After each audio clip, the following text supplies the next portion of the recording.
મિત્ર મારી મમ્મી હે માથે ઓઢી લીધું. ઓઢી લે તમે માથે ઓઢી લે. આપણે પેલી કહેવત છે માથે ઓઢી લીધું. જો મારી મમ્મી હે શંકર ભગવાન, હે ભોળાનાથ, પાર્વતી ગોતી દે શંકર તો છે.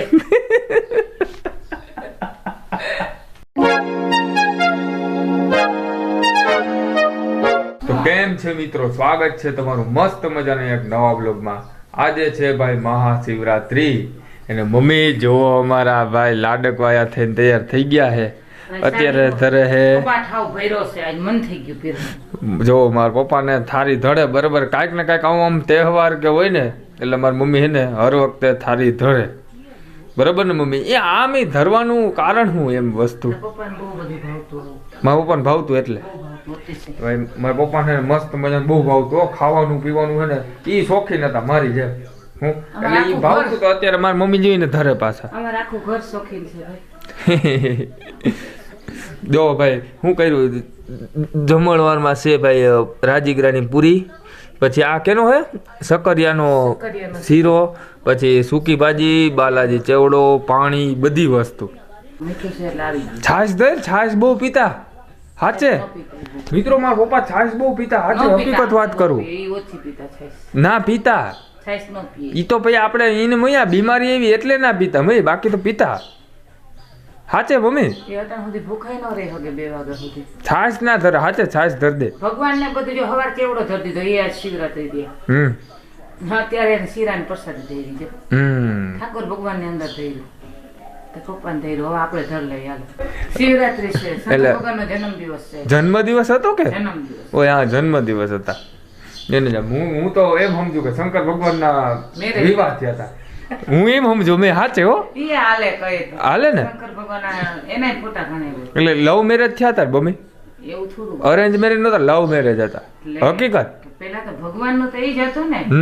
હું ખરેખર એક વાત કરું કે ભગવાન ને તો 1000 કેટલી 1108 પટરાણીઓ હતી. પછી આ શંકર ભગવાનના જે મેરેજ છે બધું તે તો કાસ્ટ ને કોઈ જોતું નહીં બરાબર. એટલે એના ઉપરથી ભગવાનના ઉપરથી એક વસ્તુ શીખવા મળે છે કે ભાઈ તમે કોઈ દી છે ને ભલે કાસ્ટમાં તો હાલો આપણે સમજ્યા કે રીતિ રિવાજ પ્રમાણે આપણે હાલવું પડે કે જેની જે કાસ્ટ હોય એ જ કાસ્ટમાં મેરેજ કરવા પડે બરાબર. પણ હું એક વાત એમાંથી એક સમજવા જેવી છે કે હે ને ભાઈ માણસ બધા એક જ છે. એટલે કોઈને એમ જાના દૂજું ના રાખો કે ભાઈ કોઈ જ્ઞાતિ પ્રત્યે ધર્મ પ્રત્યે એવું અનાદર ના કરો કે જેથી એને ભાઈ મોટા મોટા જે ગ્રંથો છે ને લેખો ને એમાં તો લખેલું જ છે કે ભાઈ બધા માણસ એક જ છે. સાચી જાણકારી નથી પણ કાસ્ટ આયરે થાય તો વધારે સારું એમ. હા એટલે કાસ્ટ આયરે થાય તો વધારે સારું. એમાં એવું છે કે કાસ્ટ આયરે થવાનું મતલબ હું ખબર મિત્રો કે તમને રૂલ્સ રેગ્યુલેશન છે ને બધી વસ્તુની ખબર હોય. હું કારણ કે સામેવાળાની કાસ્ટમાં છે ને એ રીતના જ વાતાવરણ હાલતું હોય અને આપણી કાસ્ટમાં એ રીતના જ વાતાવરણ હાલતું હોય. અરેન્જ મેરેજ આપણા જે મા બાપ કરવાનું હોય ને કહેતા હોય, બાકી અત્યારે તો કોઈ છોકરા સુધરતું નથી, કોઈ માનતું નથી બરાબર. એટલે રીતના કરી લે લવ મેરેજ બધી વસ્તુ. હે ઈ તો મારા તો નસીબમાં છે. હું બહુ ઉપાધિ કરતો નથી. આ પાત્ર બોલવાનો વિષય શું છે એ કહી દે ને મને. એનું છે કહી દે ને મને. એની વાત નથી. જો મારા મિત્ર મારી મમ્મી હે માથે ઓઢી લીધું. ઓઢી લે તમે માથે ઓઢી લે. આપણે પેલી કહેવત છે માથે ઓઢી લીધું. જો મારી મમ્મી માથે ઓઢી લીધું. આપણે ઓલી કહેવત છે કે ડાયરેક્ટ છે ને આપણે હજી કઈ બોલ્યા નહીં તો માથે ઓઢી લે. એટલે મારી મમ્મી જો માથે ઓઢી લીધું. એટલે વસ્તુ હું એમ કહેવા માંગુ કે ભાઈ એવું કઈ નથી કે ગુજરાતીમાં સ્પષ્ટ કહી દે કે તારે બીજી નાતની પારકી છે નાત તો મને એ પ્રમાણે કે. એવું નથી. જો હું ખરેખર એક દિલથી વાત કરું ને સાચે સાચું કહું છું કેવરના સોગન ખાનથી કહું કે ભાઈ મારા જીવનમાં હે ને ભાઈ ઘણી બધી વસ્તુ હોય, બધાના જીવનમાં હોય, તમારી ઉંમર પ્રમાણે બધી વસ્તુ થતું હોય, બધી વસ્તુ હોય. પણ મેં હજી કહું માથે ઓઢલે પેલા હું તો માથે તો ઓઢલે એટલે હું કહું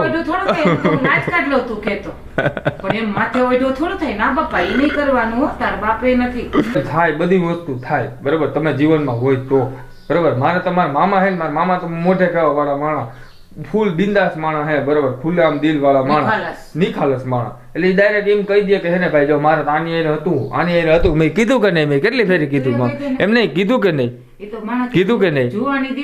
હા હતું ને જુવાની દીવાની બરોબર. બધા આપણા મા બાપ સમજે જ છે.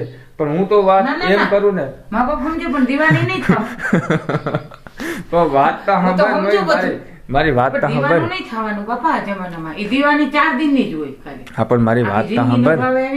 હા પણ વાત તો સાંભળ એમાં વસ્તુ એવી છે કે ભાઈ જો મેં એક ડિસિઝન લીધું કે ભાઈ કોઈ પણ વસ્તુ છે, આપણા મા બાપે જ આપણે જન્મ દીધો હોય ને તો ડિસિઝન એને જ લેવા દેવાય, બરાબર, કે આપણી લાઈફમાં આગળ શું છે, આપણી લાઈફમાં આગળ કેવું પાત્ર જડશે આપણે ડિસિઝન. હું તો પહેલી વાત મેં તમને કીધી કે હે ને હું કોઈ દી મારા જીવનમાં એવો પીઓઈ નથી આપતો કે મારે હારી ને રૂપાડી ને એવી છોકરી જોઈએ, બરાબર. મેં કોઈ દી જીવનમાં એવું વિચાર્યું જ નથી. અને લગ્ન પ્રત્યેથી તો મને નફરત છે, મોસ્ટ ઓફલી બધી નફરત છે, બરાબર, કે ભાઈ એમાં હે ને બંધા ખાને થઈ જાય. હામી શિવરાત્રી નથી મારી બે બાજુ મારી હારે મંદિરે વાવતી હોય.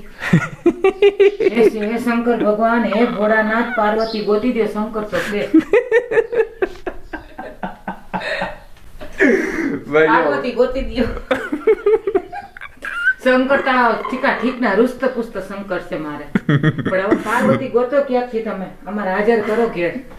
જો ભાઈ વસ્તુ એવી હે, લગન મમ્મી છે ને કોમેડી છે એટલે વસ્તુ એવી થાય મેં રાત તો ઘટે અમાર.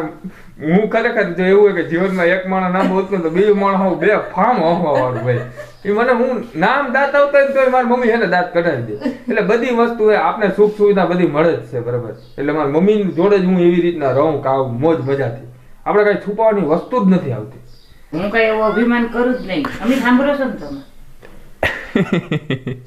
તાર પપ્પા ખીજાય જો ડોરા કાઢે આમ જો મારો છોકરો કરે એવું કાંઈ ના હોય ભાઈ. જો આપણા પીઓથી આપણે કોઈ દી રૂપનો અભિમાન નથી કર્યો, કોઈ દી વસ્તુ એમ નથી કરી કે આપણે સારી છોકરી જોઈએ, બરાબર.